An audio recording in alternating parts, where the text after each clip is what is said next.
1950s. I'm Walter Cronkite. In the next 3 minutes, we're going to show you all the most influential African Americans from the 1950s. Field Service reporter Douglas Costin is on site with Martin Luther King Jr. right now.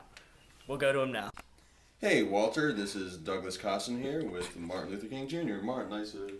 Hi, how are you doing, my good man? I am quite swell. So Martin, tell me a little bit about yourself.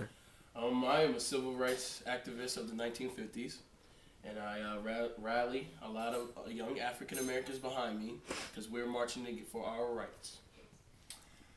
Okay. What type of disadvantages have you faced with this whole experience? I would have to say our color because we're discriminated by our color a lot, and that seems to be the big issue, really. And that's okay. Back to you, Walter. Thank you, Dougie. That was very nice. Now we're going to go back to Costin, where he's on scene with Rosa Parks. Thank you, Walter. I am now on scene with the Miss Rosa Parks. Rosa, how are you doing? how do you do? I'm quite swell. Tell me a little bit about your experience with the civil rights movement. Well, I basically pioneered the civil rights movement when I refused to give up my seat on a bus for a white man. God bless your courage, Miss Parks. Oh, God bless you too. Back to you, Walter. Thank you, Douglas. Now we're going to go to sports, where Dougie Fresh is on site with the Hank Aaron. Dougie Fresh? All right, go. Thank you, Walter. We are now here with the Hank Aaron. Hank, nice to meet you. Hey, how you doing, my good man? Hank, tell me, why is it that you are one of the most influential African Americans of all time? Well, I was one of the greatest black African American baseball players back in the 1950s. And I'm known for my all-time high all-star appearances and also my 755 home runs. How many all-star appearances have you made, Hank Aaron? 25. That's great. I appreciate your time. Back to you, Walter. Thank you, Dougie Fresh. This just in, newsfeed, Dougie the Prince is on site with the Will Chamberlain. Dougie the Prince? Thank you, Walter. We are standing here with the 7-foot-tall Will Chamberlain. Will, nice to see you. Will, tell me a little bit about yourself. Well, I'm Philly born, and I started my career in 1959 with the Philadelphia Sixers, and I went on to be one of the greatest black African American basketball players. Thank you, Dougie the Prince. I've just gotten word that our field service reporter, Douglas P. Costin, is on site with the Mr. Brown. Douglas P. Thank you, Walter. We are now here with Mr. Brown. Mr. Brown, it's a pleasure to meet you. How you doing today, my good sir?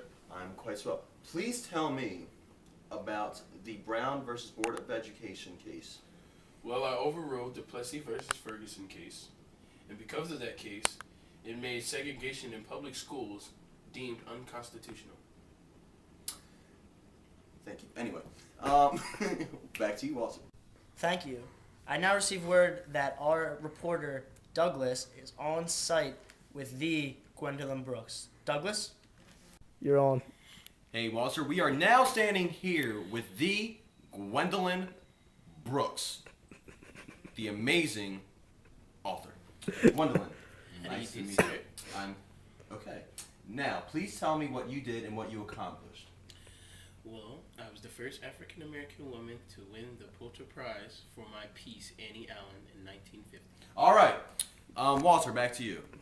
Thank you, Douglas. I've now just received word, believe it or not, that our reporter is up in the air with the Benjamin Davis.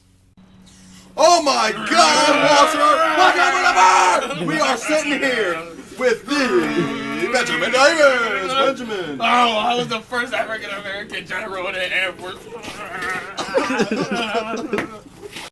Thank you, Douglas. Right now we're having a special on music. We're here talking to the Louis Armstrong. Costin? Thank you, Walter. We are now standing here with the Louis Armstrong. Louis. How you doing, my good sir? I'm all right. Tell me, what have you accomplished and what have you done? Well, I was one of the greatest African American jazz players in the 1950s, and I'm known for playing my trumpet. Please play me a note. Damn, he's good. Incredible, just beautiful music. Well, now, to finish off, we're going to go to Mr. Costin, who's on scene with actor Sidney Poitier. Mr. Costin? Thank you, Walter. We are now standing here with our final influential African American. This is Sidney Poitier. Well, Sidney, how are you doing? Hello. Your pick fell out your hair. Tell me a little bit about yourself, Sidney. Well, I'm one of the greatest African American actors in the 1950s. Okay, that is a grand finale. What a way to end the evening today. This is BT News.